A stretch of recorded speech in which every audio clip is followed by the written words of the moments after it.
స్తోత్రం. బలమైన దేవా నిలుచుడగు తండ్రి సమాధాన దీపకే స్తోత్రం.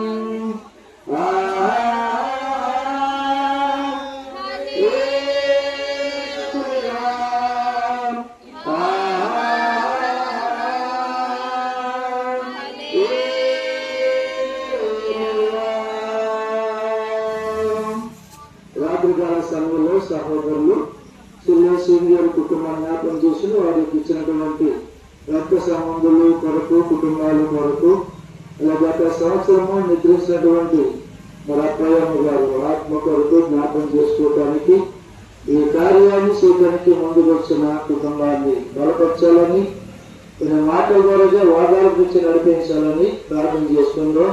ప్రార్థన దీవించండి. నేను ప్రార్థన చేయమని సుఖం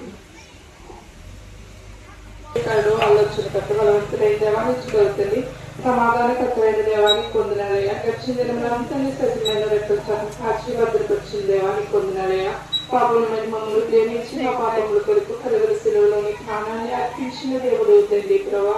అయ్యా నీ బిడ్డలుగా మాకు నీ రక్షణ ఇచ్చినందుకు పొందినాలయ్యా. రక్షణ లేని బిడ్డలకు రక్షణ భాగ్యములు దయచేది తండ్రి ప్రభా.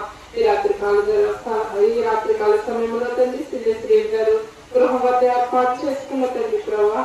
అయ్యా కూడికను బట్టిన పొందాలయ్యా. గడిచిన సంవత్సరం తండ్రి ప్రభా శ్రీని గారి తల్లి గారిని నిద్రించి ఆయా తండ్రి ప్రభా ఈ రోజు తండ్రి కూడికను ఏర్పాటు చేసుకుని తండ్రి జ్ఞాపకార్థ కూడికలో మీరు తోడుగా ఉండండి.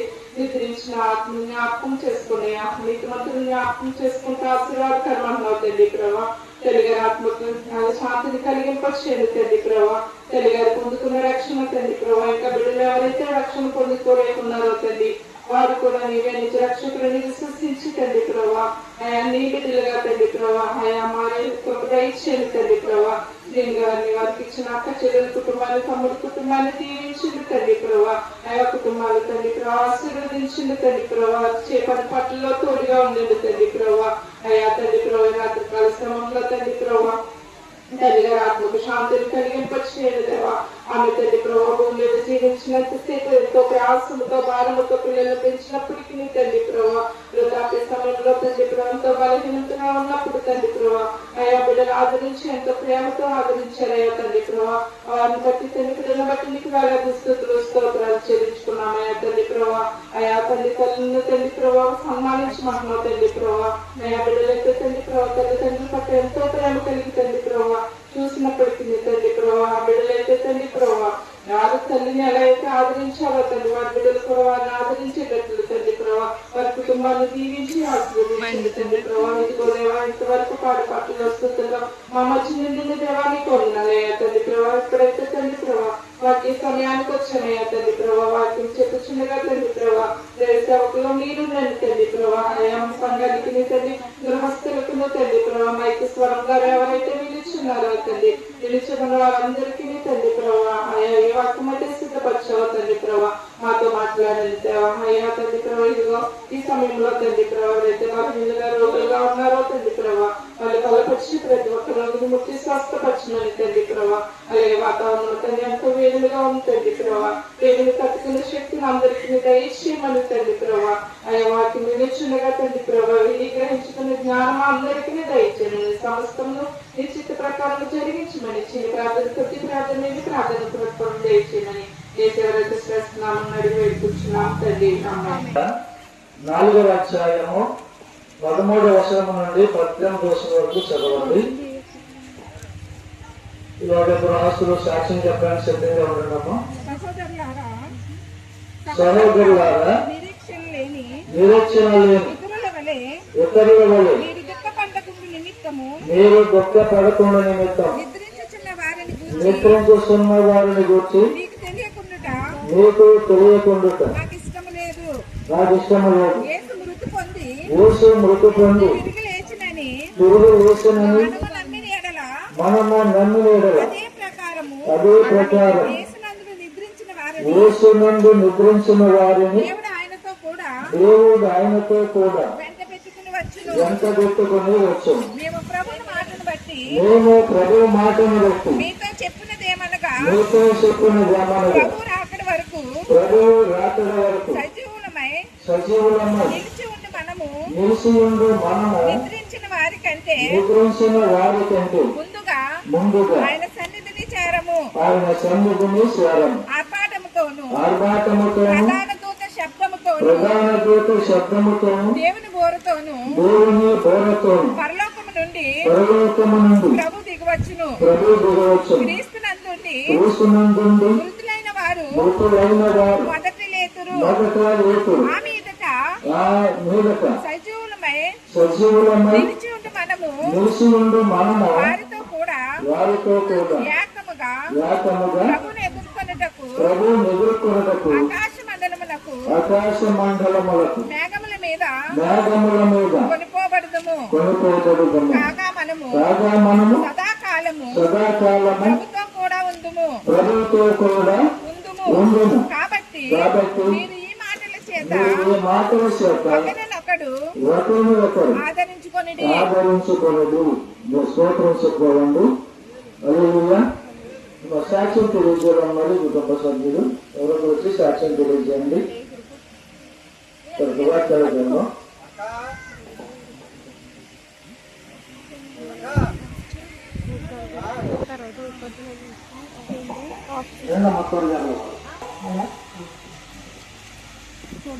దేవుడు వందనాలండి.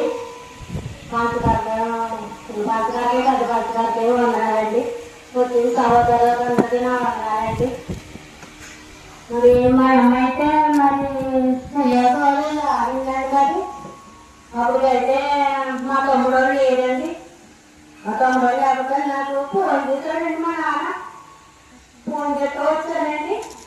వచ్చిన తర్వాత మన గాజు దగ్గర పెట్టారండి. పెడితే నాన్న ఇక్కడ పెట్టాను హాస్పిటల్ తీసుకెళ్తానని అన్నానండి. పోతామా మా డాక్టర్ చేస్తారు నాకు నమ్మకం అని ఇక్కడ ఉంచాడండి. మరి 8 సంవత్సరాలు మంచం మీద ఉన్నారండి మా అమ్మ. అలాగే మా నాన్న ఇల్లు మా చెల్లి చేసుకున్నానండి మా అమ్మకి. అలాగే 8 సంవత్సరాలు ఉన్నారండి. మరి 8 సంవత్సరాలు మా నాన్న అలా చేసుకోవాలి. అమ్మ నేను చేసుకుంటాను, మీరు చెల్లో ఎలా నువ్వు ఎలా రండి అని మమ్మల్ని అయితే కోరుకున్నారండి మా నాన్న. అలాగే 5 సంవత్సరాలు మా నాన్నే చేశాడండి. మేము ఎలా వచ్చి ఓ నెల ఉంది మా చెల్లో నెల నేను నెల ఉంది వెళ్ళిపోయి వాళ్ళు అండి. మరి అలాగే మా అమ్మగా ఉంటే మా నాన్న దేవుడు సెలవుందండి. మరి మా నాన్న మా అమ్మ మంచంలో నాకు ఎంతో ఏడుపు తీసుకుంటున్నారు. 9 ఏళ్ళతో మా అమ్మ రండి. 9 ఏళ్ళు మా అమ్మాయి అమ్మ మరి హైదరాబాద్ అక్కడ రాదు నేను చేసుకుంటాను అని కూడా.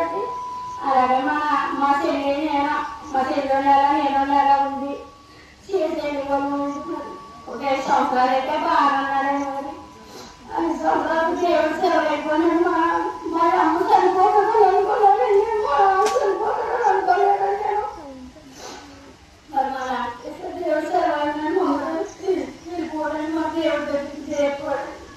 తర్వాత 3 సంవత్సరాలు 4 సంవత్సరాలు అలాగే మా అమ్మ మంచిగా కూర్చొని అలాగే హైదరాబాద్ నుంచి మేము వెళ్ళాము. మేము రాలేమంటే మా తమ్ముడు మా మద్దరు వచ్చేసి చేశారండి. మరి మా అమ్మ కూడా దేవుడు సెలవు ఇచ్చాడండి. మరి మా అమ్మ నాకు సేవంగా ఉంది కదా పని ఏమని కోరుకుంటున్నానండి. మాట ఇక్కడ చూసేది కదండి. అక్కడ మా ఇంటికి వెళ్ళి కాబట్టి అన్నం కూడా తినేదండి. అంత బాగా చేసిందండి. మా అమ్మ చనిపోగా నెల మరి మా ఆయన చనిపోయారు.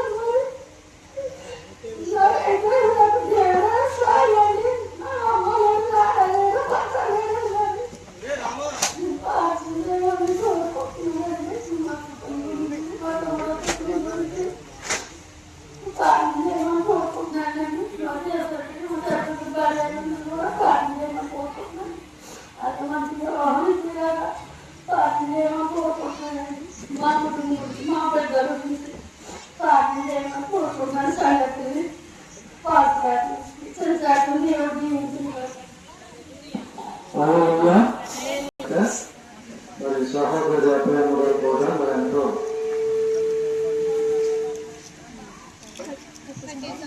అలాగా మోషించిందో మాకు అందరికీ తెలుసు. ఆయన లేని యొక్క లోటు కుటుంబానికి ఉంటుంది కనుక ఆ లోటు లేకుండా దేవుడు అందరినీ కూడా ధైర్యపరచాలని, బలపరచాలని ఆయన మాకు కుటుంబానికి ఎనలేనటువంటి ప్రేమతో దేవుడు కాపాలని ప్రార్థించాడు. ఇచ్చిన సాక్ష్యాన్ని బట్టి మీరు ఆమె పొందుకున్న రక్షణ మనందరూ కూడా కలిగి ఉండాలని దేవుని యొక్క ఏర్పాటు కనుక వారు పొందుకున్న రక్షణ విశ్వాసముగా నమ్మకముగా ఉండి దేవుడి సన్నిధిలో కనుక ఆమె సాక్ష్యము వారి భూమి మీద ఉంది, పరదేశంలో ఉంది, పరలోకములో కూడా ఉంది కనుక అలాగే వారికి ఇచ్చిన సంతానం అందరూ కూడా ఎవరైతే రక్షించబడలేదు వారు కూడా పొందాలని తెలియజేస్తూ మరి సమయంలో ముందుగా కొన్ని మాటలు తెలియజేస్తారు. తర్వాత నేను కూడా తెలియజేసి మీరు అనుకున్న సమయానికి మనం ఈ కోరికను ముగించుకుందాం.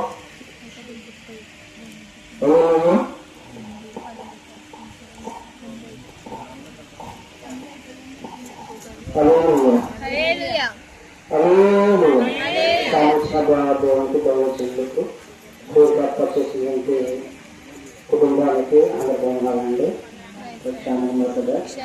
దేవుడు రాపించిన సందేశం కొరకు కొన్ని నిమిషాలు తెలియజేయడానికి చూడండి. కీర్తన 90 చరణం చదవండి. కీర్తన 90 చరణం. ఆయుష్కాలము 70 సంవత్సరములు. మా ఆయుష్కాలము 70 సంవత్సరములు. అధిక బలము మొదల 80 సంవత్సరములను అయినను వాటి వైభవము ఆయుషమే దుఃఖమే అతి త్వరగా గతించను. మేము ఎదుర్కోవడము ఈ ఆగ్రహ బలం ఎంతో ఎవరికి తెలియను. నీకు చెందవలసిన భయం కొలది పుట్టుని క్రోధం ఎంతో ఎవరికి తెలియను. ఇలా ప్రార్థన చేసుకుందామండి. మహోన్నతుడా సర్వశక్తిమంతుడైన ప్రభువ, మా ముందుగా పరిణించి పనులకు తండ్రి ఈ రాత్రి కాలం మంది ప్రభుత్వ చిల్లర ప్రభుత్వ అబ్బాయిగా జ్ఞాపకం చేసుకుంటూ వారికి చంద్ర కుమారు శ్రేణి గారి కుటుంబాన్ని వారి సహోదరులను అక్క చెల్లెలను ప్రభు సంఘముగా కుటుంబముగా కూడి సేవకులుగా గ్రామస్తులుగా ఈ రాత్రి మాట్లాడబోతున్న సందేశంతో ఆశీర్వదించి బలపరిచి మేము ఇంటికి వచ్చాము, భూమి మీద మేము ఏర్పాటు చేసుకున్నాము, బలపరచడానికి మీరు మాట్లాడమని ఏసేనంత అడుగుతున్నాం తండ్రి. అయితే ఈ 90వ కీర్తన మోషే గారు ప్రార్థన చేశారు. ఆ ప్రార్థన మా ఆయుష్కాలము 70 సంవత్సరములు, అధికము బలము గల 80 సంవత్సరం అంటున్నారు. అంటే ఆయుష్ ఎక్కువ ఉంటే మనకి 75 సంవత్సరాలు మాత్రమే. ఎందుకంటే దేవుడు ఆనాడు మోషే ద్వారా తెలియజేశారు. మోషే ప్రజలందరూ తెలిసిన మాట ఏంటంటే ఆయన తెలుసుకొని ప్రజలకు తెలియజేస్తున్నారు. మన భూమి మీద ఆదాము అవడు జీవించినంత కాలం 1000 సంవత్సరాలు. అసలు 1000 సంవత్సరాలు అయితే దేవుడు ఏం చేశాడంటే ఆ 1000 సంవత్సరాల్లో కూడా ప్రజలు నా నిమిత్తం జీవించవలసిన ప్రజలు వారి ఇష్టానుసారంగా జీవిస్తున్నారు కనుక ఇది 75 సంవత్సరాలు సరిపోతుందని వారి దేవుడి కుదించాడు. ఈ రాత్రి మానవుడు చేసిన పాపాన్ని బట్టి శాపాన్ని బట్టి ప్రతి ఒక్కరు కూడా ఆయుష్ని తగ్గించుకుంటున్నారు. అందుకని దేవుడు కూడా ఆలోచన ఏం చేశాడంటే ఒకవేళ ఎక్కువ ఆయుష్ ఇచ్చినా ఎక్కువ ఆరోగ్యం ఇచ్చినా నా ఎడల భక్తి కలిగి ఉండలేకపోతున్నారు కనుక వారందరినీ కూడా ఆయుష్ చాలని చెప్పి వారికి 75 సంవత్సరాలు చాలని చెప్పి దేవుడే నిర్ణయించాడండి. ఎందుకంటే మోషే గారు ఎంతో కష్టపడ్డాడు.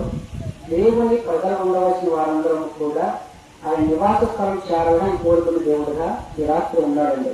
అయితే అధిక బలం ఎడల 80 సంవత్సరాలు అవుతున్నాడు. ఎక్కువ బలం ఉన్న వారికి 80 సంవత్సరాలు బతుకుతారు, లేకపోతే బతకలేం. ఈనాడు అనేక మంది మరణానికి అనేకటువంటి పరీక్షలను బట్టి అనేక వ్యాధులను బట్టి మరణానికి దగ్గర అవుతున్నాం. అయినప్పటికీ దేవుని సృష్టికర్త అయిన దేవుడు మోషేని చూసి ప్రజలను చూసి ఆయన మోషే నువ్వు చేసిన ప్రార్థనని అంగీకరిస్తున్నాం, కానీ ప్రజలు వారి ఇష్టానుసారంగా జీవిస్తున్నారు కనుక వారికి కలిగినటువంటి ఆయుష్ సరిపోతుంది. నేను నిర్ణయించినటువంటి ఆయుష్ 1000 సంవత్సరాలు నిర్ణయించాను, కానీ వారు పాపాన్ని బట్టి శాపాన్ని బట్టి ఆదాము అవ్వలు ఆనాడు ఏదైనా తోటలో పెట్టినప్పుడు వారు ఏం చేశారంటే దేవుని మాటను నిరాకరించారు. అందుకే దేవుడు నిరాకరించిన మాటను బట్టి దేవుడు ఆయుష్ను తగ్గించాడు మానవునికి. ఈనాడు మనము కూడా ఎక్కువ ఆయుష్ పెరగాలని కోరుకుంటాం, కానీ దేవుడు ఎంతవరకు ఇవ్వాలో అంతవరకు ఆయుష్ను ప్రవర్తిస్తూ ఉంటాడు. అయితే కింద అయినవి వాటి వైభవము ఆయుషము దుఃఖమే. ఎక్కువ కాలం బ్రతకాలన్నా మనకు ఆయుషమే దుఃఖం ఉంటుందని ఈ రాత్రి అబ్బాయిని జ్ఞాపకం చేసుకుంటూ వారి ఆయుష దుఃఖమును నిర్ణయించి దేవుడు ఆ మీ లోకాన్ని తీసుకెళ్ళింది. కానీ ఇక్కడ సాక్షి చెప్పినట్టుగా ఆ విషయాలను మాట్లాడే పడింది. ఇప్పుడు ఆయుష్యము దుఃఖముతో ఉన్నప్పటికీ కుమారుడు వీరి గారు కుమార్తెలుగా వారి విషయాన్ని సంతానం బట్టి జాగ్రత్త తీసుకుంటూ ఆ మనుషులు ఉన్నప్పటికీ దేవుడి సమయాన్ని బట్టి ఆయన తీర్పును అందుకుంది. అయితే మీ ఆగ్రహకాలం అంత వరకు దేవును మీరు చెందవలసిన బరువుని పుట్టు ఈ క్రోధము ఎవరికీ తెలియనున్నారు. దేవుడు చెందవలసిన మానవుడు క్రోధముతోనూ దేవుడు కలిగి ఉన్నాడట. ఎవరు తెలుసుకున్న దేవుడు కోపము దేవుడు మానవుల మీద కోపం కలిగి ఉన్నాడు. కానీ దేవుడు ఆయుషించిన తర్వాత కూడా ప్రజలు నానా రకాలుగా వారు జీవిస్తున్నారని తెలుసుకోవడానికి ఈ రాష్ట్రం మనకి తెలియజేస్తున్నాడు. ఎందుకంటే మీకు చెందవలసిన బలమైనటువంటి పుట్టుకోవాలన్నా ఎవరికి తెలియనుంటుంది. మాకు జ్ఞానోదయం కలిగినట్లు శివంగా మా గుణములు నొప్పించుటకు మాకు నేర్పమంటున్నాడు. గుణాలు నెప్పించుకోమంటున్నాడు. నేర్చుకోవాలనుకుంటాను. నేను కూడా మీకు బాగా చదివినప్పుడు అనుకుంటాను కదా, లెక్కలు దినాలు కూడా నేర్చుకోవడానికి సమయం మా దినాలు ఎక్కినాయట. అప్పయ్యమ్మగా లెక్కలో క్లీన్ చేశాడు దేవుడు. ఆ లెక్కల్లో మరి ఉన్నప్పటికీ నాడు ప్రతి సంఘము లెక్క, సాగుతుడు గ్రామము, దేశము లెక్కల్లో ఉన్నారనేటువంటిది తెలుసుకోమంటున్నాడు. ఎందుకంటే దేవుడు ప్రతి వాడికి లెక్కించాడట. అంటే పుట్టినప్పుడు ఎలాగైతే లెక్కించాడో బ్రతికినాక ఏ లెక్కల్లో బ్రతికావో దేవుడు కూడా ఆ జ్ఞానాన్ని సంపాదించినట్టుగా ప్రజల్ని ఉండమంటున్నాడు. ఎందుకంటే నాకు జ్ఞానోదయం కలిగినట్టుగా చేయమంటున్నాడు. నాకు జ్ఞానం కలిగేట్టుగా ఆలోచించడానికి ఈ అంతగా మేము బ్రతకలేకపోతున్నామని మనం ఏం చేయాలంటే దేవుడు కలిగే వారితో ఉండాలి. దేవుడు ఆరోగ్యం ఇస్తాడు, ఆయుష్యం ఇస్తాడు, సంపద ఇస్తాడు. కానీ అన్నిటికంటే ఆరోగ్యము ముఖ్యం. కానీ వాటిని కాపాడుకోలేక మనమందరం కూడా ఈ లోక సంపద పైన లేక లోకాస్తుల పైన పెట్టుకుని మనం ఏం చేస్తున్నామంటే ఆయుష్ని ఆనాడు ఆదాము అవ్వడు కూడా నిత్యమైనటువంటి తోట ఇచ్చాడు. వారు ఏం చేశారంటే ఆ తోట ఆజ్ఞను వీడలేదు. దానికన్నా దేవుడు ఆజ్ఞ వీడిన తర్వాత ఆయుష్ తగ్గించాడు. ఈనాడు ప్రజలు ఆశ్చర్యంగా ఉంటున్నారేమో అని చెప్పి దేవుడు ఏం చేస్తున్నారంటే దేవుడు ఆయుష్ను పెంచాడు. జ్ఞానము దయచే ప్రపంచం మనం అడగాలి జ్ఞాపకం చేసుకోవడానికి. ఎందుకంటే ఆయన మా గుణం గుర్తించడానికి మాకు నేర్చుకోమంటున్నాడు. మనకి లెక్కలు ఎన్నో ఉన్నాయి. ఆ లెక్కలు ఏంటంటే మన జీవితంలో ఒక లెక్క ఉండాలి దేవునికి. ఆ లెక్క చెప్పాల్సిన వాళ్ళు మనము ఉన్నాం. ఎందుకంటే దేవుడు మా గుణములు లెక్కించడం అంటే మన అప్పయ్యముగా జన్మించిన జన్మ నుండి లేక అది మరణించడానికి కూడా దేవుడు లెక్కలు అప్పచెప్పాలి. భూమి మీద ప్రతి మానవుడు కూడా లెక్క అప్పచెప్పవలసిందండి. మనం అనుకుంటాం ఏ లెక్క అప్పచెప్పాలండి అనుకుంటాం. కానీ పుట్టిన జన్మ నుండి ఎలా బ్రతికావో దేవుడు చేసి ఆయన చేసిన తర్వాత ఆయన తల్లికి ఎలా ఉన్నావో లేక మరణించిన తర్వాత ఈ ఆత్మ ఎలా చనిపోయినటువంటి దేవుడు లెక్క చెప్పాలి. అందుకనే ఎలా చూసినట్లయితే ఇప్పుడు చూడండి సామెతలు 17 నుండి 17 నీతిమంతులను జ్ఞాపకం చేసుకున్నట ఆశీర్వాదకరమవును అంటున్నాడు.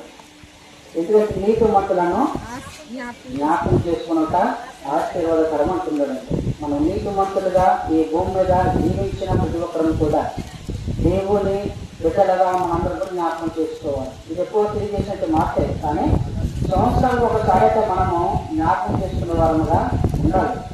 ఒక తల్లి అయినా తండ్రి అయినా లేక చనిపోయినటువంటి ఎవరైనా సహోదరులైనా వారిని జ్ఞాపకం చేసుకునే వారిని ఉండాలి.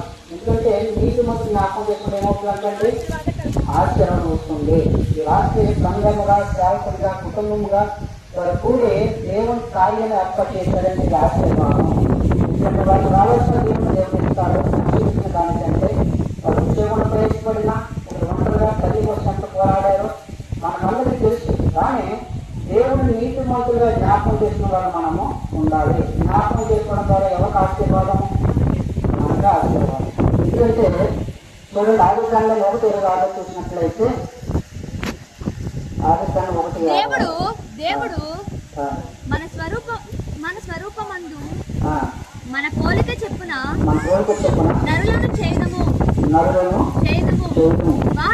వారు సముద్రపు చేపలను ఆకాశ పక్షులను పశువులను సమస్త భూమిని భూమి మీద ప్రాకు ప్రతి జంతువును ఏలుదురు కాకనియు పలికెను.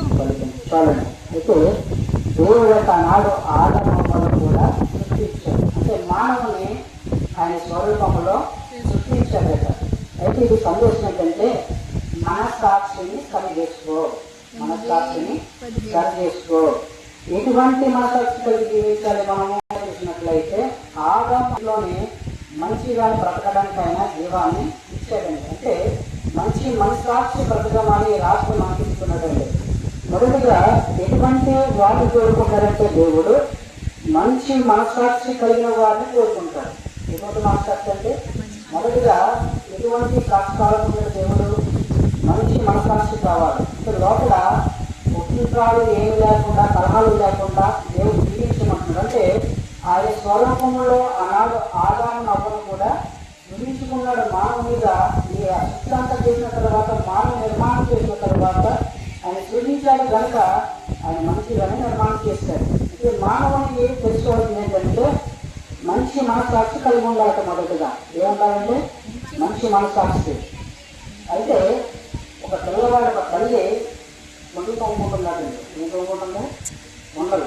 ఆ తోముకుంటుంటే కుమారుడు వచ్చి అక్కడ నిలబడ్డాడంట. ఎవరైతే నిలబడ్డాడు ఎట్లా అంటుంటే అమ్మను ఏం చేస్తున్నావు చూద్దామనంట. అంటే ఆ కుమారుడు చిన్న పిల్లవాడు కదండి, వాడు ఏం తెలియదు కదా, 2-3 సంవత్సరాలు ఉంటాయేమో.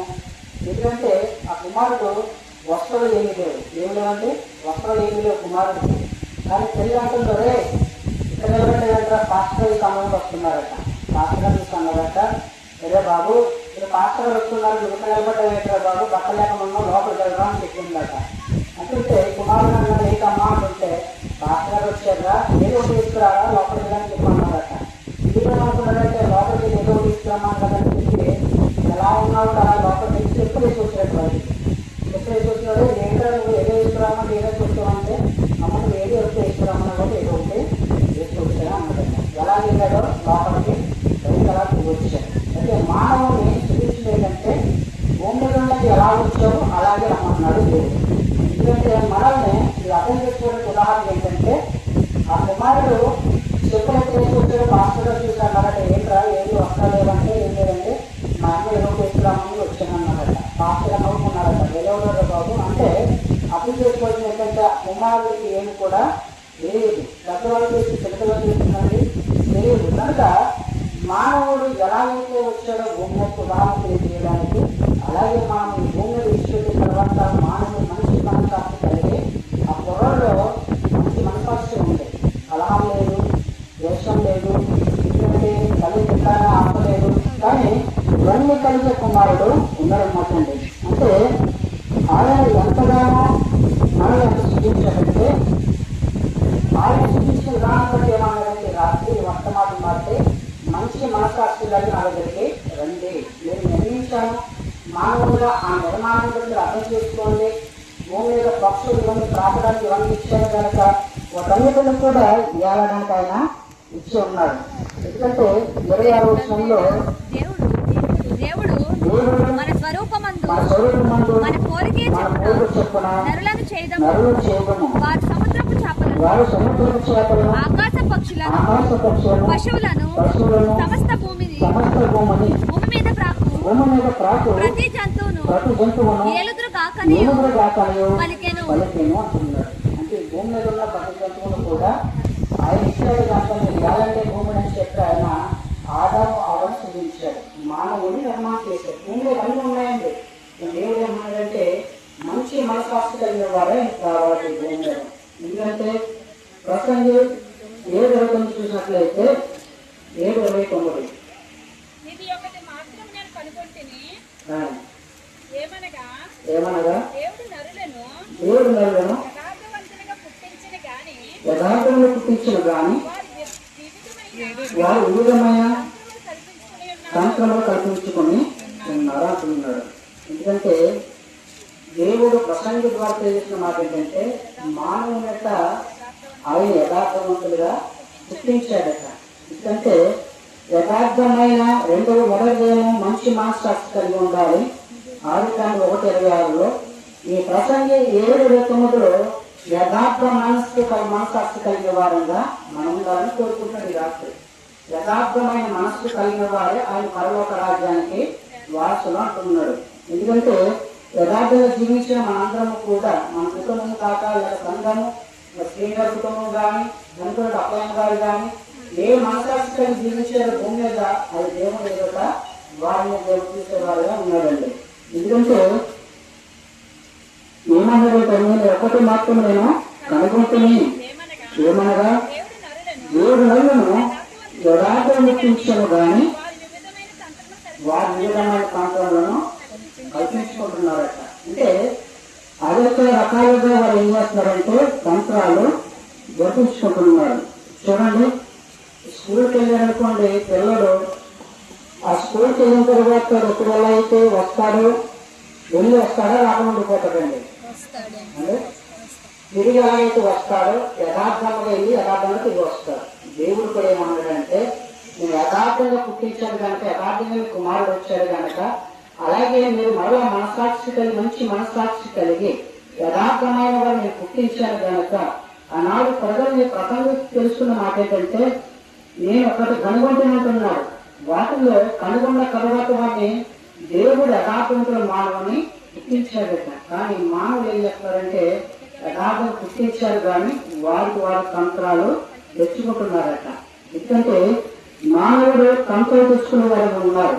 ఏదైతే దుష్ట స్వభావముకున్న ప్రతి ఒక్కరము కూడా ఈ లోకాన్ని విడిచిపెట్టవలసిందే. మంచి మనస్సాక్షి దేవుడు మొదటిగా మంచి మనస్సాక్షుల వారిని ఆయన రాజ్యాన్ని తీసుకెళ్తాడు. రెండవది ఏంటంటే యథార్థమైన మనస్సాక్షి కలిగిన వారిని ఆయన ఏర్పాటు చేసుకుంటాడు. ఎందుకంటే దీంట్లో చదివిన మాట ఏంటంటే 29 ఒకసారి పైన చూడండి, 25, 26 చదవండి.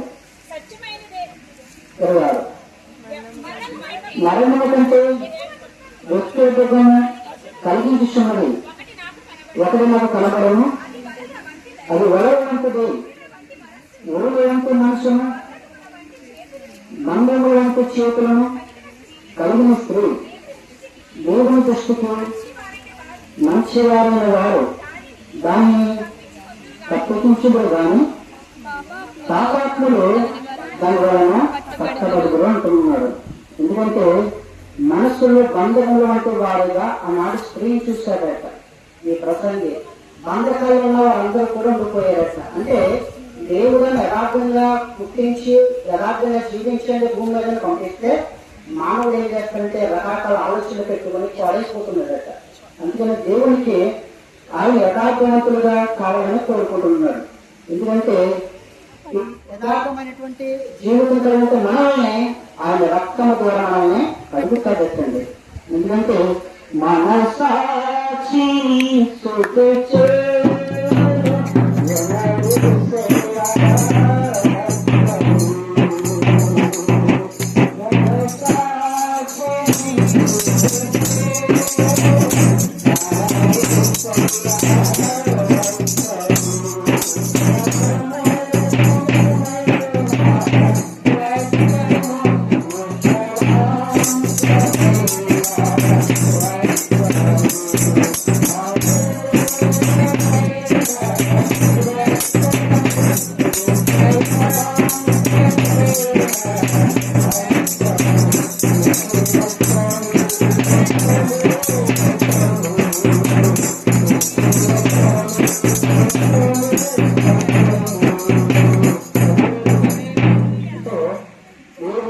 పాడైపోయిన మనస్సాక్షిని మమ్మల్ని తీసివేసే ప్రపంచం అడగాలట. ఏమడగాలంటే పాడైపోయిన మనసును మనం తీసివేసే ప్రపంచం మనము అడిగే వారిలో ఉండాలి. దేవుడు మనల్ని మంచి మనస్సాక్షిగా బ్రతకాలా, చెత్త మనస్సాక్షిగా బ్రతకాలంటే చెత్తగా బ్రతికి లోక సంబంధమైన వాటిని కూడా కోరుకుంటాం. సైతం ఏం చేస్తారంటే బలహీనపరుస్తున్నాడు ప్రతి ఒక్కరిని కూడా. 1 కొరింథీ 8:2 చూసినట్లయితే త్వరగా 1 కొరింథీ 8:7 అయితే అందరి యందు ఈ జ్ఞానము లేదు, అందరూ ఎందును ఈ జ్ఞానము లేదు. కొందరి వరకు విగ్రహమును ఆరాధించిన వారి గనుక విగ్రహమును ఆరాధించిన వారి గనుక తాము భుజించిన పదార్థములు విగ్రహముకు బలి ఇయ్యబడినవని ఎంచి భుజించుచున్నారు. ఇందువలన వారి మనస్సాక్షి బలహీనమైనది అపవిత్ర మగుచున్నది. అంటే ఇదంతా కొరింథీ సంఘాన్ని పోల్గొత్తలు చేస్తున్నాడు. ఎందుకంటే బలహీనమైన మనస్సాక్షిగా మనం ఉండకూడదట. ఎందుకంటే దేవుడు సైతానిక కొందరిని పాడైపోయిన వారిగా ఉండాలని కోరుకుంటున్నాడట. ఎలా ఉండాలంటే మనసులు పాడు చేసే వారంగా, లేక కుళ్ళు పెట్టేటువంటి యథార్థమైన హృదయాన్ని సృష్టించిన దేవుని ఎదుట రకరకాల సంస్థలు కల్పించుకున్న వారిని కుళ్ళిపోయేటట్టుగా చేయాలని సైతం ఒక ఆలోచన అండి. ఎందుకంటే మనిషి రక్ష కావాలని దేవుడు కోరుకుంటున్నాడే తప్ప మరొకటి ఏది కూడా సాతానట భూమి మీద ఉన్న ప్రతి ఒక్కరిని పాడు చేద్దామని వస్తుంది.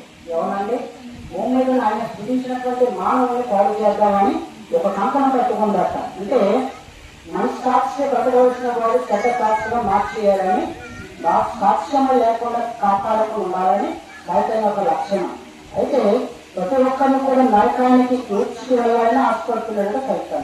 ఏం చేస్తాడండి, నరకానికి తీసుకెళ్ళాలని పన్ను కొడుతున్నాడు. అయితే భూమి మీద ఎవరిని కూడా వదిలిపెట్టట్లేదట మానవుని.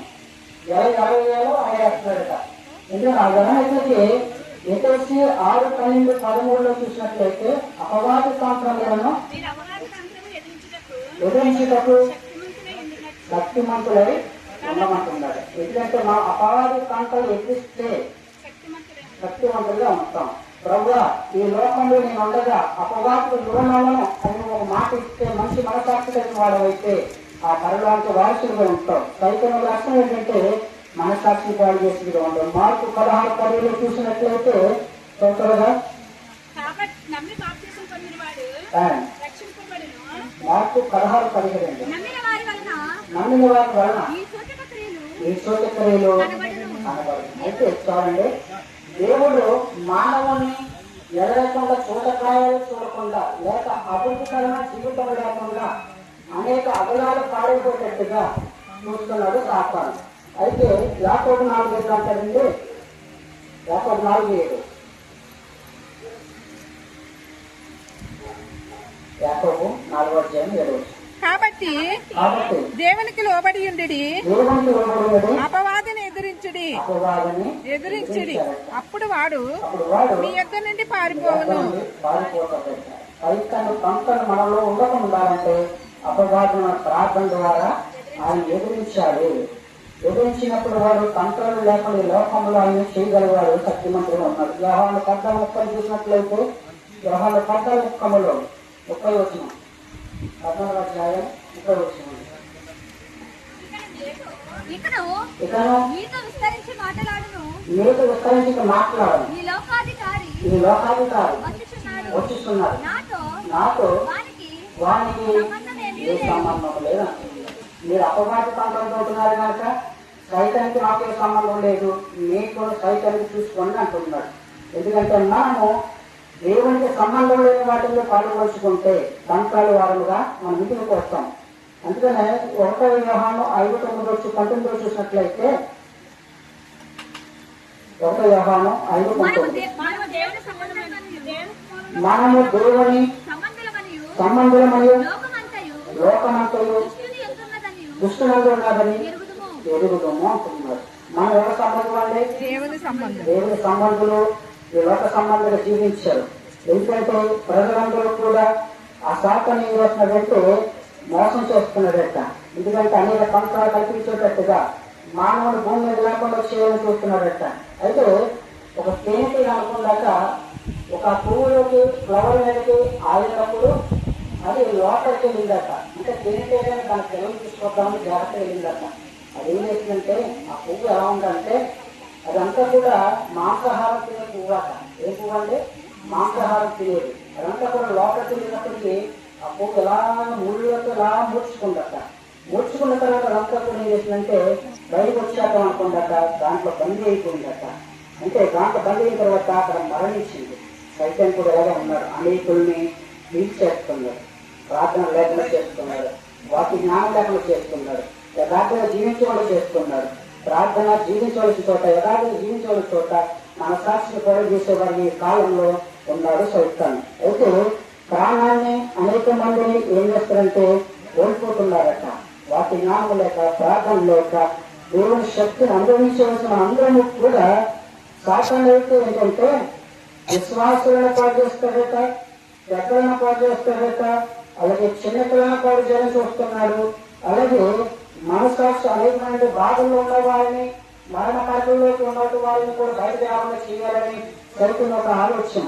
ఎందుకంటే అనేక మంది గట్ట అమాయకులను కూడా ఆయన పడవేస్తున్నాడట. ఎలా పడవేస్తున్నాడంటే వారు పిలిచినటువంటి పిలుపు తగినట్టుగా జీవించకుండా చేయాలని సైతం ఒక ఆలోచన. ఎందుకంటే పిలిచిన పనులు పడగానే సైతం ఏం చేస్తారంటే దురాత్మలు పడేస్తున్నాడు కొంతమందిని. ఏం చేస్తారంటే మొదలుగా త్రాగేవారు ఉన్నారా, త్రాగు పర్లేదు, వ్యభిచారం చేస్తున్నావా పర్లేదు చేయి, ఇక్కడ మోసం చేస్తున్నావు దిగు అని మోసం చేయి పర్లేదు అని చెప్పి సరిగ్గా అనేక రకాలుగా మానవుల్ని పడేస్తున్నాడండి. ఇవన్నీ కూడా దురాశ చూపించి మానవుల్ని పాపంలో పడేస్తున్నాడు. అయితే ప్రజలు ఏమనుకుంటున్నారంటే పర్లేదని ఎలా చేసినా పర్లేదు, అగ్ని ఆవిడ పురుగు చావంటే స్థలం ఉందని తెలిసి కూడా మానవుడు ఏం చేస్తున్నాడంటే 500 సంవత్సరాలు బతుకుతానన్నట్టే ఉన్నాడు మానవుడు. 10 సంవత్సరాలండి, నేను 5 సంవత్సరాలు బతుకుతాను, నాకు ఆయుష్ ఉంది, ఆరోగ్యం ఉంది, ఇల్లు ఉంది, ఆస్తి ఉంది, ఇవన్నీ ఉన్నాయనుకుని మానవుడు జీవిస్తున్నాడట. కానీ ఒక రోజున తీర్చుకుందట నీ మనస్సాక్షి ఎలా ఉందో దేవుడు గమనిస్తాడట. నిన్ను పుట్టించినందుకు, నిన్ను ఎదిగి పెంచినందుకు, నీకు ఇచ్చిన సంతానాన్ని బట్టి దేవుని యొక్క సాక్షిగా జీవిస్తున్నావు లేదు దేవుడు ఆయన మన పరీక్ష చేసేవాడుగా ఆయన ఉంటాడండి. ఎందుకంటే బ్రతుకుతున్నది మరణం అనేటప్పటికీ భయం లేకుండా ఇష్టానుసారంగా జీవిస్తున్నారట ప్రజలు. మరణం ఉంది, అందరికి మరణం వస్తుంది అనేటువంటి భయం లేకుండా ప్రజలు ఏం చేస్తారని జీవిస్తున్నారు. కనుక ఈ లోకంలో మనం జీవించినంత కాలము ఎటువంటి మనసు ఉండాలో కోరుకుంటారంటే దేవుడు మంచి మనసాక్షి కలిగిన వారికి దేవుడు రాజ్యంతో ఉండట. పెద్ద మనసాక్షి కలిగిన వారికి చోటు లేదని చెప్పి రాత్రిని తెలుసుకుంటున్నాం. ఇంక చెడుకున్న మనసాక్షి కలిగిన వాడిగా ఉండాలా అని చెప్పి రేపటి నుంచి ఏది పర్లేదులే బతికేచ్చలే అనుకుంటున్నాడట మానవుడు. ఏ మనసాక్షి చంపుకుంటూ లోకానుసారం మనసాక్షి పెట్టుకుంటూ వీటన్నిటికీ విరుద్ధంగా బతుకుతున్నాడు మానవుడు. కానీ దేవుడు లోకాసువార్త 12:15 చూసిన ధనవంతుడు చెప్పిన మాట ఏంటంటే ముగుస్తాను కదా ఒక వర్షం చెప్పండి. చూడండి లోక 12:15 నుంచి 21 వరకు చూసినట్లయితే మరియు ఆయన వారితో మీరు ఏ విధమైన లోకమైన ఎడనీయక జాగ్రత్త పడుడు, ఒకరి కలిమి విస్తరించుట వాని జీవమునకు మూలము కాదను. మరియు వారి వారితో ఈ ఉపమానము చెప్పాను. ఒక ధనవంతుడు భూమి సమృద్ధిగా పండను. అప్పుడు అతడు నా పంట సమకూర్చుకున్నటకు నాకు స్థలము చాలదు కనుక నేనేమి చేతునని తనలో తాను ఆలోచించుకుని నేను ఇలాగ చేతును, నా కోట్లు వేస్తే వాటికంటే గొప్ప వాటిని కట్టించి అందులో నా ధాన్యం అంతటను నా ఆస్తిని సమకూర్చుకుని నా ప్రాణముతో ప్రాణమా అనేక సంవత్సరములకు విస్తారమైన ఆస్తి నీకు సమకూర్చబడినది. సుఖంశము ప్రేమ త్రాగము సంతోషించమని చెప్పుకుంటున్నాను. అయితే దేవుడు ఎదురుగా ఈ రాత్రి నీ ప్రాణం అడుగుతున్నారు, మీరు సిద్ధపరిచినది ఎవరి రోజునని అతనితో చెప్తుంది.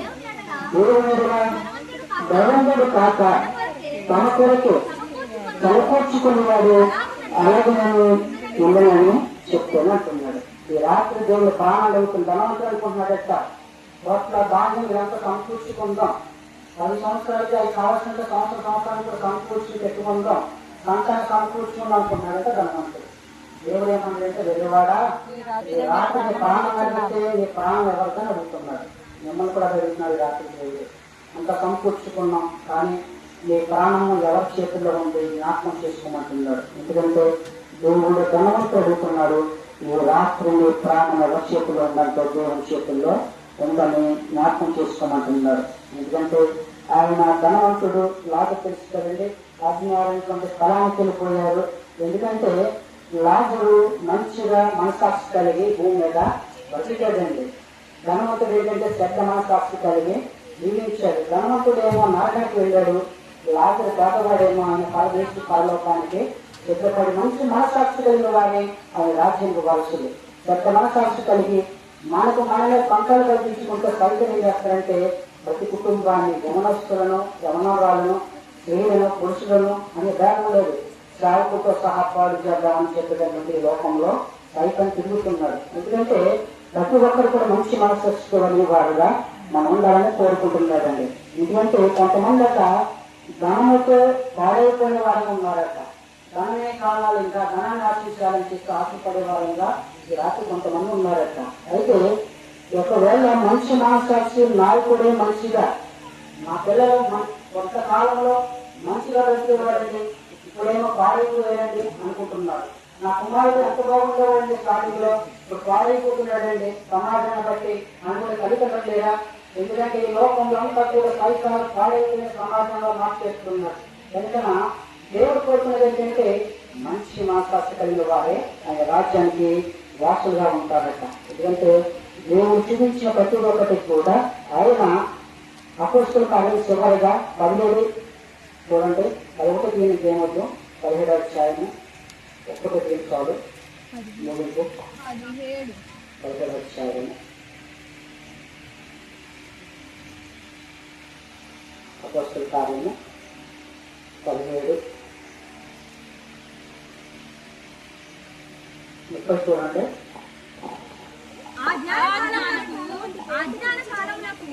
ఆ జ్ఞాన కాలమును చూచి చూడనట్టుగా ఉండేది. ఇప్పుడైతే అంతటను అందరూ మారు మనసు పొందవలనని మనుషులకు ఆజ్ఞాపించే. ఎందుకంటే దేవుడు అందరినీ కూడా ఆనాటి కాలంలో భక్తులను చూసుకున్నట్టు వదిలేశాడు. కానీ ఇది మన కాలంలో దేవుడు ఈనాటి కాలంలో ఎవరిని చూసుకున్నట్టుగా ఉండబెట్ట.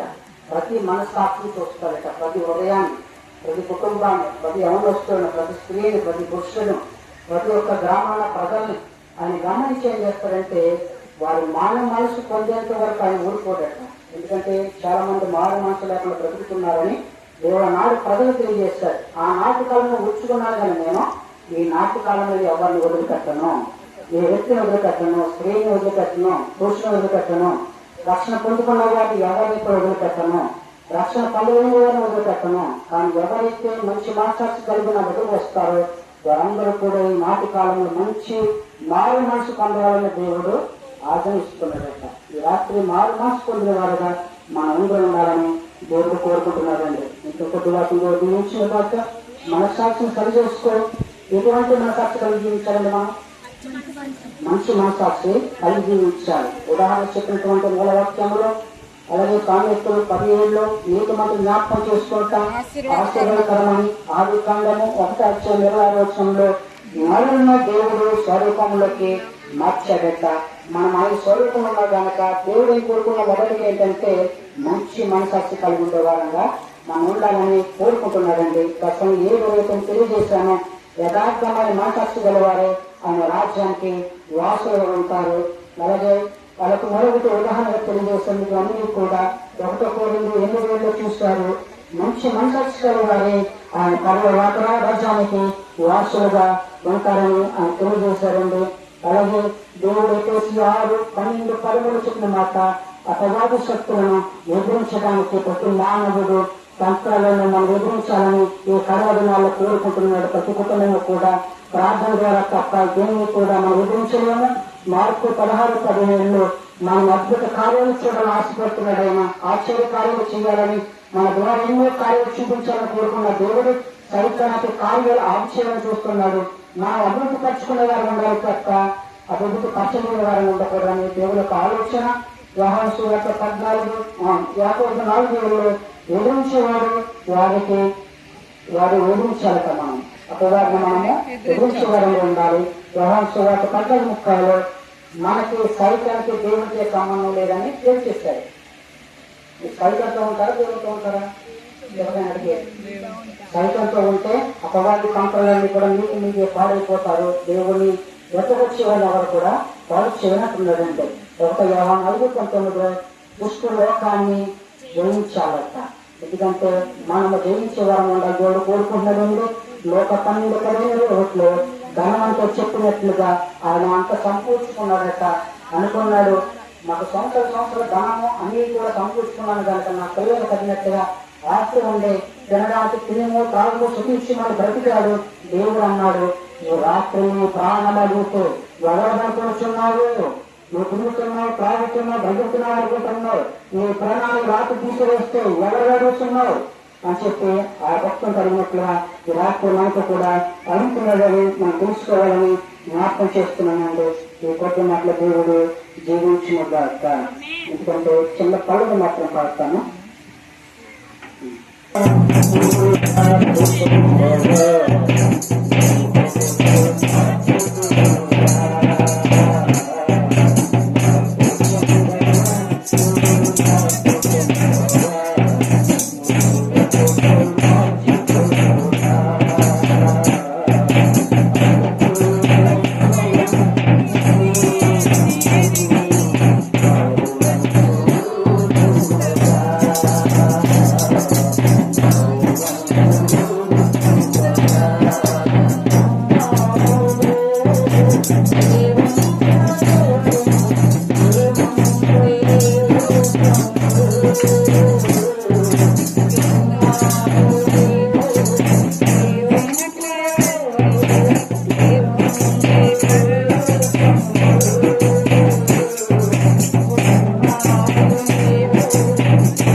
Thank you.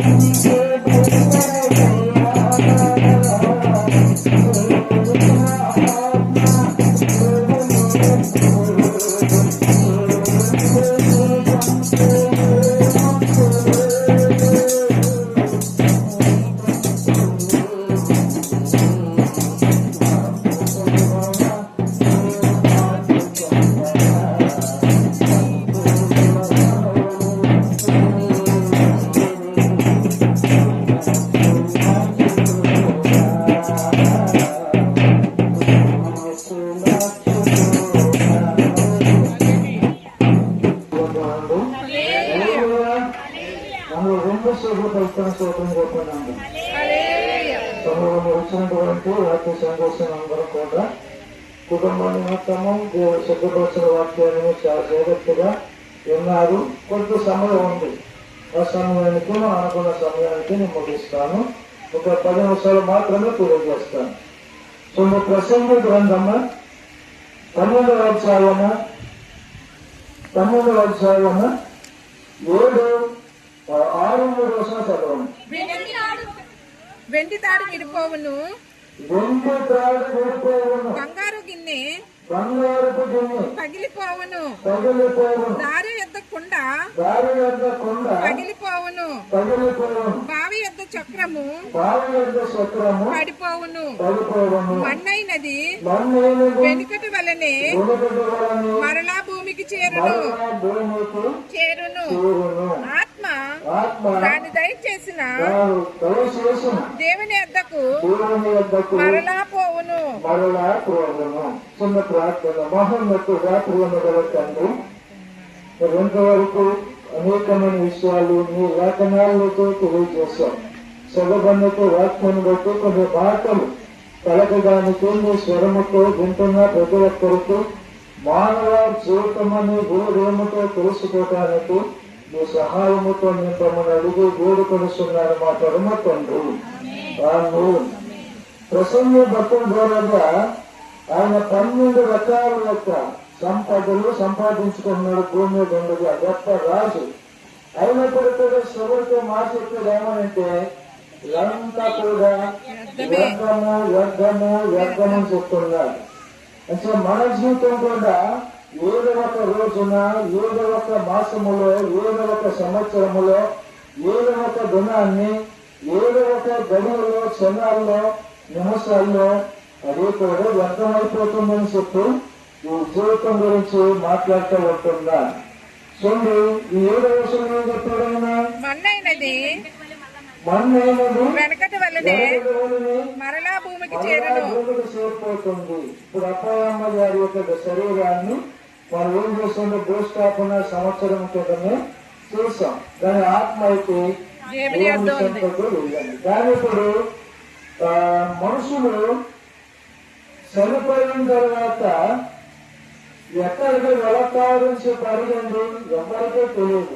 ఏమో చనిపోతే మళ్ళీ ఎవరికి కనబడించే పని మాట చెప్తారు, కానీ దాని యొక్క పూర్తిగా జ్ఞానము ఎవరికి లేదు.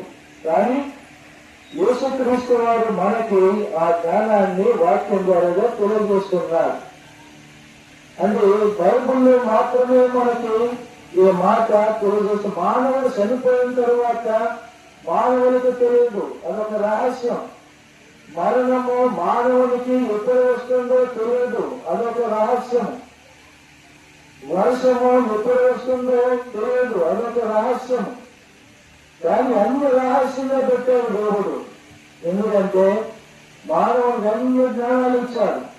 బ్రతకడానికి జ్ఞానం ఇచ్చాడు, తినడానికి ఏదో తినాలి, ఏదో త్రాగకూడదు, ఏదో త్రాగాలో కూడా జ్ఞానాన్ని ఇచ్చాడు. కానీ అన్నిటితో పాటు కూడా దేవుని యొక్క జ్ఞానము కూడా మనుషులకు ఇచ్చాడు. ఎందుకంటే నీవు బ్రతుకున్నంత కాలము కూడా ఎక్కడి నుండి వచ్చాడో మళ్ళా తిరిగి ఎక్కడికి వెళతాడో నేర్చుకోమని, తెలుసుకోమని ఆ జ్ఞానాన్ని కూడా దేవుడు మనకి ఇచ్చాడు. అయితే ఈ మానవ జ్ఞానము దేవుడు ఇచ్చిన జ్ఞానాన్ని సరిపోవటం లేదు కనుక అందుకని ఏమో మాకేం తెలుస్తుంది పడుతూ ఉంటా. అందుచేత ప్రతి ఒక్కరు తెలుసుకోవాల్సిన ఏంటంటే వారి దగ్గర వెండి తాడు విడిపోవును, బంగారు గిన్నె పగిలిపోవును, దారి యొద్ద కుండ పగిలిపోవును, బావి యొద్ద చక్రము పడిపోవును. పడిపోతుంది.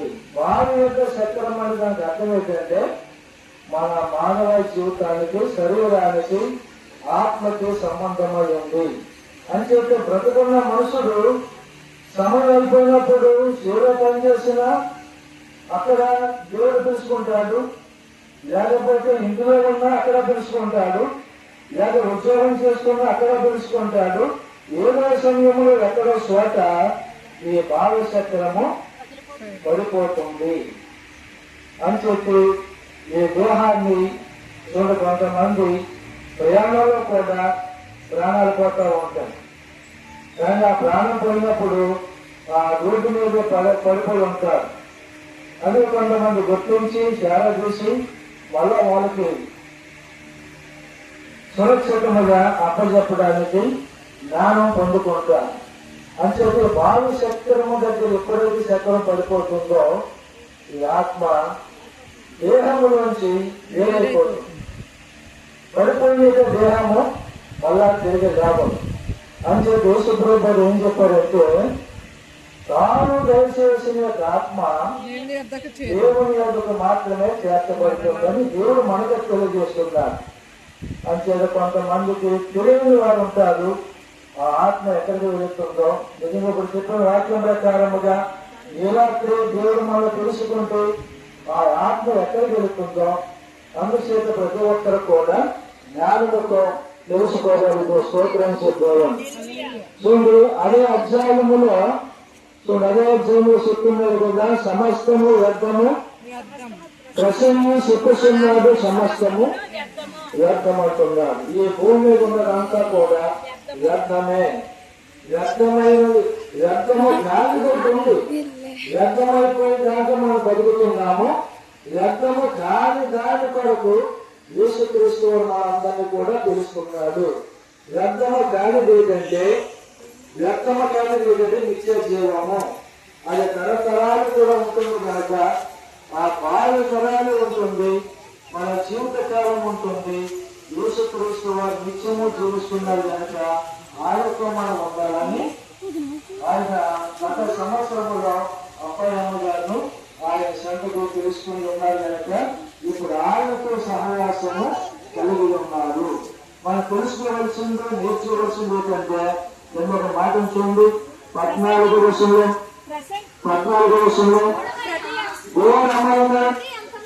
ప్రతి అంశమును గురించి దేవుడు విమర్శ చేయనప్పుడు ఆ ప్రతిక్రియను అది మంచిదే గాని చెడ్డదే గాని తీర్పులోనికి తెస్తాడు.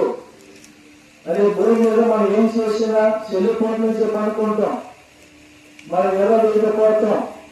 కానీ మనకున్న ప్రదర్శన బట్టి, మనకున్న అహంకారం బట్టి మనం ఎవరి మాట లెక్క చేయం. కానీ నువ్వు మంచి క్రియ చేసినా చెడ్డ క్రియ చేసినా కానీ దేవుడు నిన్ను ఒక రోజున తీర్పులోనికి తీసుకుని వస్తాడు. అక్కడ నిలబడగలగా, నిలబడే శక్తి నీకు ఉండాలంటే ఈ భూమి పండుగని పాపాన్ని ఒప్పుకొని విడిచిపెట్టుకొని యేసుక్రీస్తు వారిని యందు విశ్వాసం ఉంచి రక్తంలో కడగబడి క్రీస్తునందు భయభక్తులు కలిగి ఆయన చూపించి నీతి మార్గంలో ఆ విశ్వాసాన్ని కనపరుచుకోవాలని మనవుడు ఎవరైతే నడుచుకుంటారో వారు గొప్ప గంగలో స్తోత్రం చెప్పారు.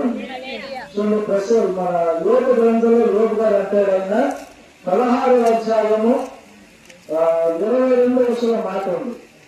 కొద్ది దినములు గడిచిన తర్వాత తిరిగిరాని మార్గమున నేను వెళ్ళుదును.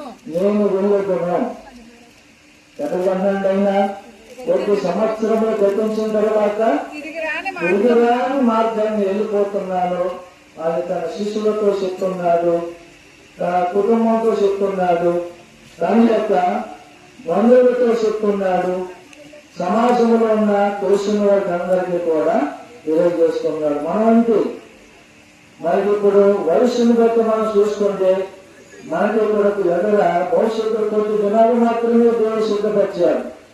ఆ కొద్ది దినాల తర్వాత మనం ఎక్కడికి వెళ్తాం? తిరిగిరాని దేశానికి వెళ్ళిపోతాం మార్గంలోకి. అప్పయంగా ఎక్కడికి వెళ్ళా చెప్పండి?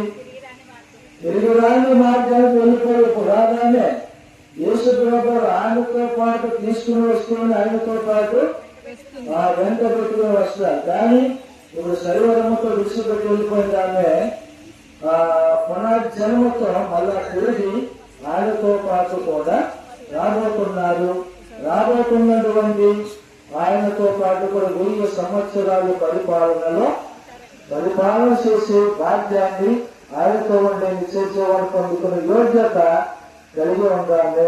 స్తోత్రం చెప్పేవాడు చేత మనము యేసు ప్రభువు ఎందుకు వచ్చారు, యేసు ప్రభువు ఎందుకు మనం తెలుసుకోవాలి, ఆయన మార్గములు ఎందుకు మనం నడవాలి, ఆయన ఎందుకు ఈ లోకానికి రావాల్సి వచ్చింది అని మనం ప్రతి ఒక్కరు తెలుసుకోవాలంటే ఒకే ఒక మాట చూడండి. లూకా సువార్త ఒక మాట కనపడుతుంది చూడండి. అక్కడ లూకా సువార్తలో చూడండి, లూకా సువార్త 19:10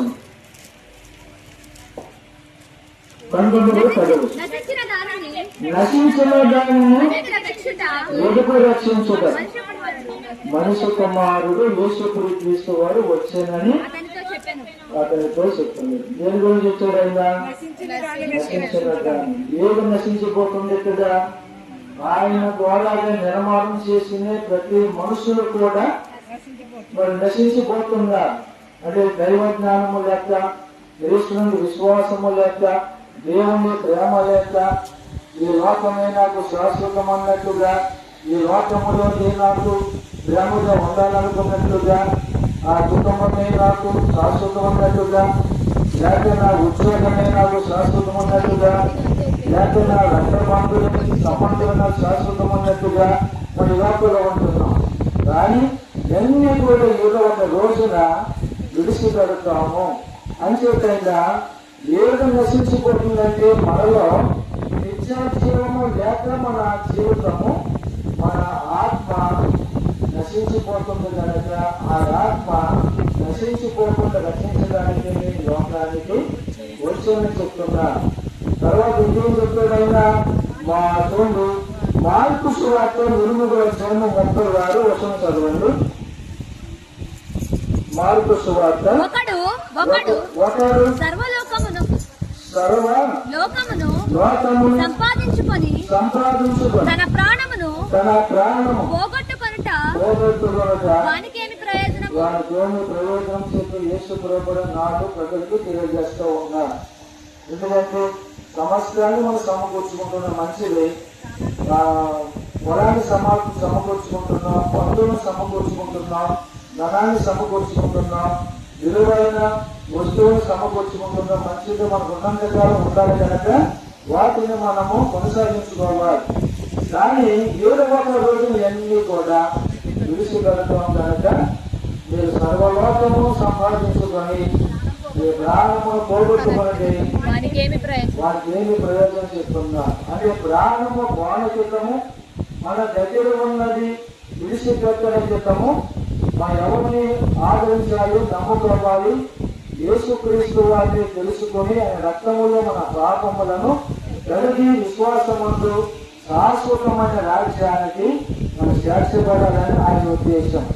ఈ లోకం ఏది కూడా ఎక్కడ శాశ్వతం ఎవరికి కూడా లేదు. ఎందుకంటే దేవుడు మనల్ని నిర్మించాడు, మన ప్రాణము ఇచ్చాడు, శరీరాన్ని ఇచ్చాడు, జ్ఞానము ఇచ్చాడు, బ్రతకడానికి తినడానికి ఆహారం ఇస్తున్నాడు, కట్టుకుని వస్త్రాలు ఇస్తున్నాడు, చూసుకుంటే ఉద్యోగాలు ఇస్తున్నాడు. అన్ని కూడా మీరు చూసుకుని బ్రతకండి. చివరికి అన్ని కూడా మీకు శాశ్వతమైనది కాదు, కానీ నా రాజ్యం మీకు శాశ్వతమైనది కనుక మీరు నన్ను తెలుసుకుని మీరు చేయవలసిందో ఒక్కటి మీ పాపములు అపరాధములు కూడా విడిచిపెట్టుకొని యేసుక్రీస్తు రక్తములో కడగబడి ఆ నిత్య రాజ్యానికి, ఆ నిత్యమైన జీవానికి, ఆ నిత్యము వారు పరిపాలన చేస్తున్న ఆ యేసుక్రీస్తు వారికి ఆయన వెనకాల ఉన్నటువంటి ఆ శ్యామలకును పరలోకమందున్న మనకంటే ముందున్న పరిశుద్ధులకును మనకంటే ముందున్న భక్తులకును వారు ఎలా అయితే చేర్చబడ్డారో మనల్ని కూడా ఆ గుంపులోనికి చేర్చడానికి యేసుక్రీస్తు ఈ లోకానికి వచ్చి ఉన్నాడు. మనం ఆలోచన చేసుకోవాలి. ఎందుకంటే ఎంత వయసు వచ్చింది మనకి, ఈ వయసు వరకు కూడా నేను క్రీస్తుని తెలుసుకోలేకపోయాను. ఒకవేళ ఈ రాత్రి కానీ లేకపోతే రేపు కానీ లేక ఎల్లుండి కానీ నాకు ప్రాణము మీదకి ప్రమాదం వచ్చినట్లయితే ఆ ఆత్మ ఎక్కడికి వెళుతుందనేది ఒకటి మాత్రము తెలుసుకోమంటున్నాడు. అందుకంటే మనకి తెలుసుకోవలసిన జ్ఞానం దేవుడు మనకి ఇచ్చారు. అందుకని ప్రతి ఒక్కరు కూడా తెలుసుకోవలసింది సంపూర్ణమైన యేసుక్రీస్తు వారి యొక్క జ్ఞానమతో మనం ఆయన కృపలో ఉంటే మనమందరము కూడా అంచేత యేసుక్రీస్తు వారి గురించి భక్తుడైన దావీదు ఏమంటాడంటే ఆయన చూశారు ఏమనంటే యేసుక్రీస్తు యొక్క శరీరము పాతాళము విడిచిపెట్టలేదు, అది కుళ్ళిపోలేదు. మన శరీరం అయితే శనిపొందులుగా పాటు పెట్టేద్దాం, కుళ్ళిపోతే పోగలిపోతుంది. అది దేవుని శరీరం ఏంటంటే పునఃకాలముతో నింపబడింది కనుక అయింది. అలాగే మీరు కూడా నన్ను నమ్ముకొని నా వాక్యాలు విని గ్రహించుకొని విశ్వాసముతో మీరు బ్రతుకులంతా కాలం కూడా నన్ను వెంబడిస్తే మీ శరీరము ఈ లోకములు పాడైపోయినా, మీ జీవితం ఈ లోకములు వేరైపోయినా మళ్ళా మీ ఆత్మ నాదే కనుక నా శక్తిగా వస్తుంది కనుక మీరు నాతో పాటు సదాకాలము పునర్కాలము శక్తి. పునర్కాలం అంటే మన శరీరముతో ఆయనతో జీవించే శక్తి మనకి ఇస్తారు. అలాంటి శక్తి మనం పొందాలని అంతే లోకంలో మానవుడు తగ్గించుకోవడానికి అవకాశం లేదు. ఎందుకంటే మంచి క్రియలు చేసినా చెడ్డ క్రియలు చేసినా ఒక జనాన్ని దేవుడు జనాన్ని ఆయన లెక్కలు ఇస్తారు కనుక దానికి సంపూర్ణమైన జ్ఞానముతో మనం చెప్పాలి. అందుకని ఆ లెక్కలోనికి వెళ్లకుండా ఆయన తీర్పులోనికి వెళ్లకుండా మనం అందరం కూడా సమయం ఉండగా మనకి బ్రతుకుతూ ఉండగా జ్ఞానం ఉండగా తెలుసుకోవడం ఎవరైతే తెలుసుకోలేదో మన అబ్బాయి గారి కుటుంబాల్లో వాళ్ళు కూడా రక్షణ పొందుకొని క్రీస్తుని వెంబడిస్తూ ఆయన మార్పులు నడుచుకోవాలని చెప్పి తెలియజేసుకుంటూ మరి అబ్బాయి గారు చాలా మరి యాతన బాధ ఎంతో తెలియజేస్తారు. అయినప్పుడు కూడా ఆమె విడిచి వెళ్ళిపోయిన కుటుంబాన్ని మళ్ళా ఆమె తిరిగి చేర్చబడదు. ఆమెకు ఒక ఇల్లు ఉంది, ఆ ఇంటిలో నివాసం ఉండడానికి దేవుడు తీసుకుని వెళ్ళాడు. అలాగే మనకి కూడా అక్కడ ఒక నివాసాలు అంటే ఏ నివాసాలు ఇలాంటి నివాసాలు కాదు, మనకి ఉన్నాయి, ఇల్లు ఉన్నాయి. ఎవరికి ఇచ్చినటువంటి బాధ్యత దేవుడు ఇచ్చాడు, గృహాలు ఇచ్చాడు. అన్నింటిలో ఉన్నంత కాలం మనం జీవిస్తాం. ఆ తర్వాత ఇంటిలోంచి ఏదవుతాం కనుక మన శాశ్వతమైన నివాసము మనకి ఉందని భక్తులు మనకు చెప్తున్నారు.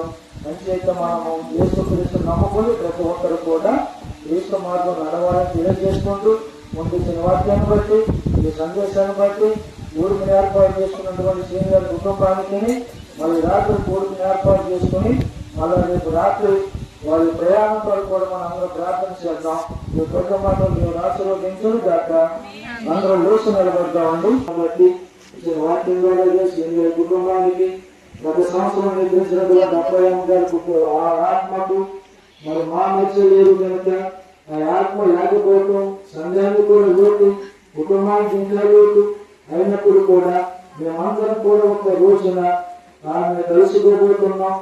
అలాగే తల్లిని మరి నిర్మించినటువంటి సహోదరి ఆ ఆత్మను చూడడానికి కలవడానికి మరి ఆ కుటుంబాలందరికీ రక్షించబడితే వారు కూడా కలిసి ఉంటారని, ఈ లోకంలో ఒకే రక్త సంబంధంలో ఎలా ఉంటే జీవిస్తున్నాము కుటుంబంలో ఈ రక్తంలో తల్లిదండ్రులు ప్రతి ఒక్కరు కూడా ఈ రాజ్యంలో మీతో ఉండాలని తెలియజేస్తా ఉన్నప్పుడు అమ్మా అది రాత్రి కోడి ద్వారా కుటుంబానికి ఆశీర్వదించండి, బలపరచండి. అది మళ్ళా రేపు రాత్రి ప్రయాణం సిద్ధపడి చేసుకున్నారు హైదరాబాద్ వెళ్ళడానికి సత్యంగా వారి పనులు చూసుకోవడానికి ఆరోగ్యాలు ఇచ్చి నడిపించండి. మళ్ళా ఇదే స్థలంలో ప్రభా నూతన గృహాన్ని నిర్మాణం చేసుకోవాలని పాత గృహం తీసివేసి కొత్త గృహం ఏర్పాటు చేయాలని చెప్పని ఏర్పాటులో ఉన్నారు. కానీ ఆలోచనలో అది మీ ఆలోచనగా మార్చుకొని రాబోయే తరానికి రాబోయే దినాలలో ఇక్కడ మంచి నూతన గృహాన్ని నిర్మాణం చేసుకుని ప్రభు చూపించండి. మీ సంఘ బిడ్డలుగా ప్రభు అందరికీ తెలుసుకున్న వారికి రక్త బంధువులకి వీళ్ళు ఏర్పాటు చేసుకున్నారు దీవించి ఆశీర్వదించమని అందరినీ కూడా బలపరిచి కుటుంబంలో ప్రార్థించమని సహాయం చేసి అర్పణ కూడా దీవించి ఆశీర్వదించమని మహిమ ఘనత ప్రభావములు గారికి ఇచ్చిన భార్య బిడ్డలను శాశ్వత కుటుంబాన్ని సంధి బిడ్డను అలాగే సీనియర్ ఇచ్చినటువంటి తోబుట్టుల కుటుంబాలను మరి పెద్ద వారి కుటుంబాల్లో కూడా ఆయన మరి మీతో మీ యజమానులు కూడా కోల్పోయి ఉన్నారు కనుక వారి కుటుంబాన్ని కూడా ఆదరించి ధైర్యపరిచి ప్రభు చూపించండి. మీరు ఇచ్చినటువంటి మాటలు మరి ఎంత దూరం అయితే వినబడుతున్నాయి వింటున్నారు. మీ జీవితం శాశ్వతం కాదు, శాశ్వతమైన రాజ్యాన్ని ఉండాలని మీ మార్గంలో నడుచుకోవడానికి అందరికీ కూడా గొప్ప విశ్వాసం గ్రహం చేసి ఈ చిన్న ప్రార్థన ఆలోచించి ప్రభు స్వీకరించమని తండ్రి కుమార పరిశుద్ధాత్మ నామములో అందరికీ సదాకాలము రేపున్నటువంటి ప్రయాణాన్ని కూడా సహోదరులకు తోడై నడిపించిన గాక. ఆమేన్.